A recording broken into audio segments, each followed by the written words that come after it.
All right. President Obama recently presented a new speech to the nation explaining the anger in the African American community in regards to the Trayvon Martin verdict. Why do you think he decided to release a new emotional statement that is significantly different from his first statement, which was more political statement focusing on the issues such as gun laws? Chris? I think as the President of the United States, one, he's the first black president we have. And he's already been criticized by his own people, rightly so, for not addressing race. So when you have a case like this that is so hot and heavy in the media, and there's, threat of rioting, there's so many rallies, so many marches going on top of the fact that when Trayvon was first killed, the president made a statement that if he had a son, he would look like Trayvon. So as the leader of this country, he has an obligation not just to speak to all Americans, but to speak to those who look like him. And I think that it's gotten to a point perhaps where now he's feeling that pressure. And even if he does not necessarily address race wholeheartedly, he has to address this situation in a way where the people will feel, okay, he maybe understands us. Okay, he's actually showing he's one of us. So I think he sees that the people need to see that side of him. Imani? I agree.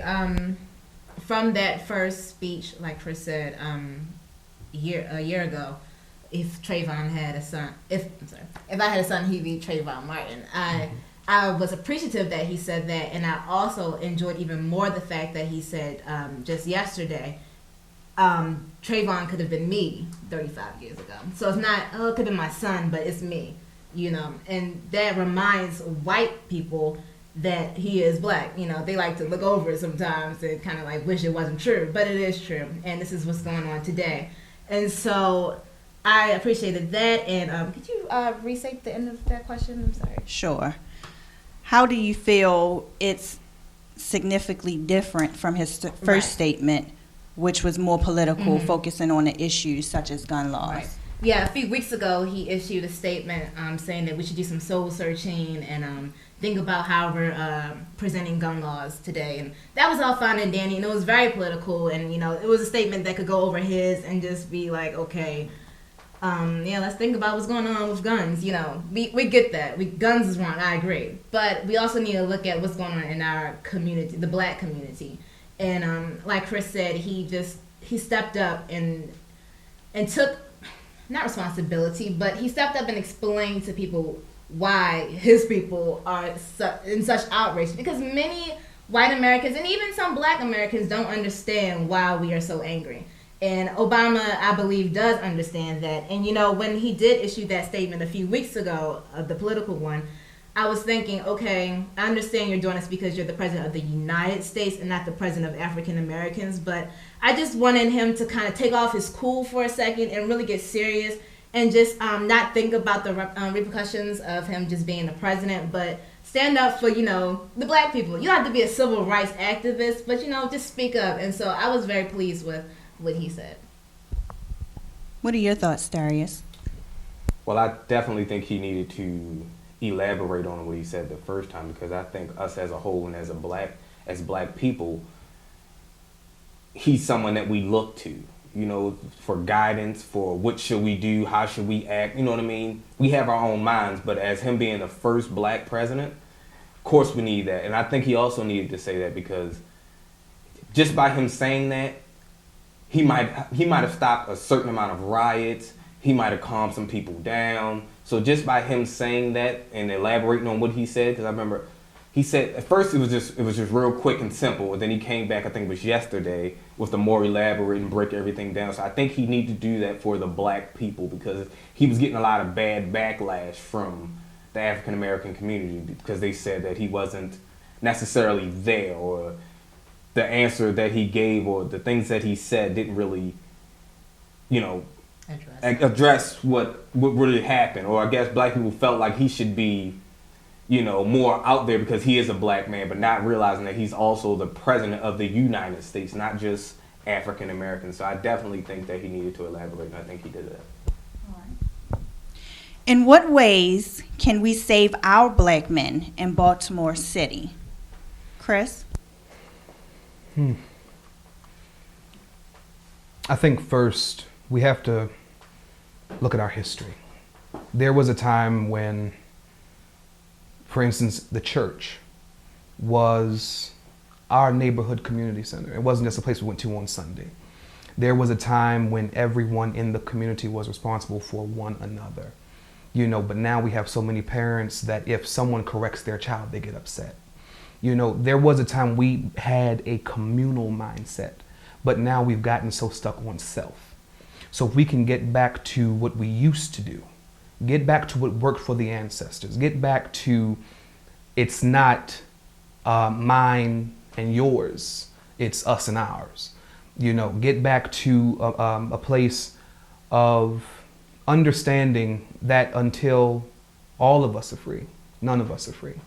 Working on the mind.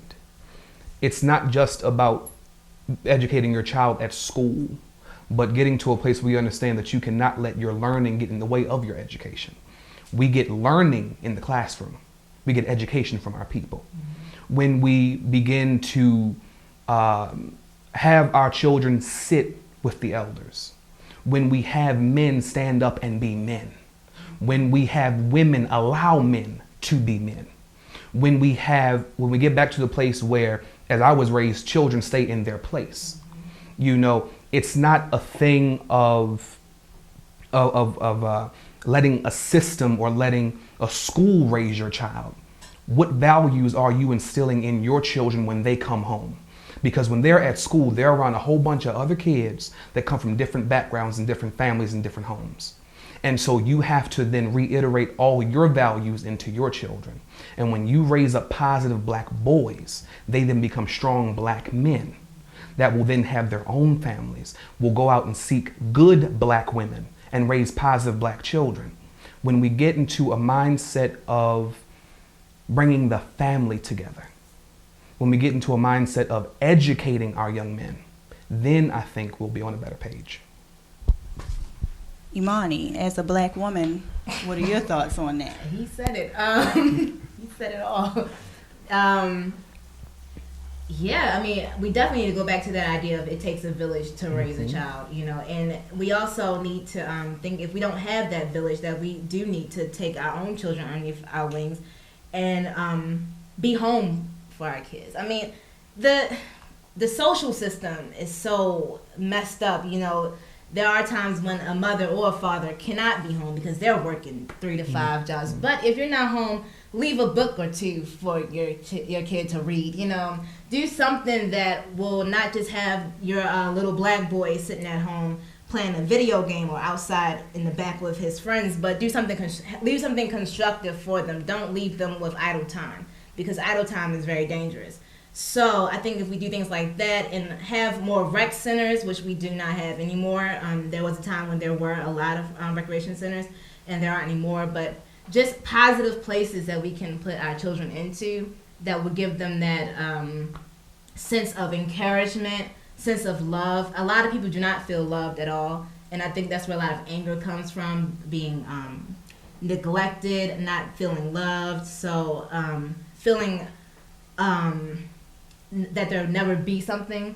And we have to teach each other really from a young age that we're appreciated, that we have a future.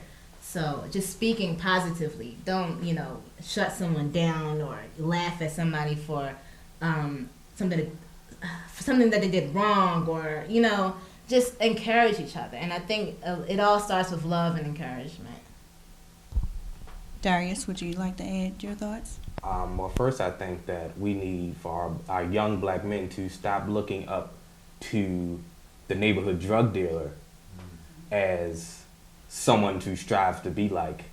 I also think we need to, because if I go around the city, I see a lot of basketball courts with no basketball goals. I also see it around my neighborhood. Now, I went and asked somebody one day, I said, why aren't there any basketball goals? I said, you guys done remodeled it, made it look really good, but there's no basketball goals here. Oh, well, it's going to bring too much outside trouble and attention that we don't need.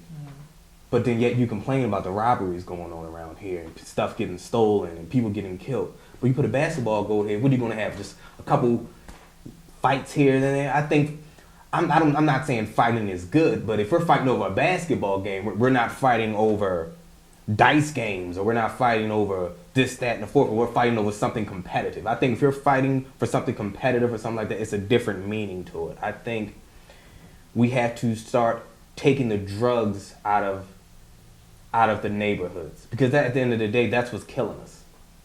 And then they put, like, my mindset was always the projects.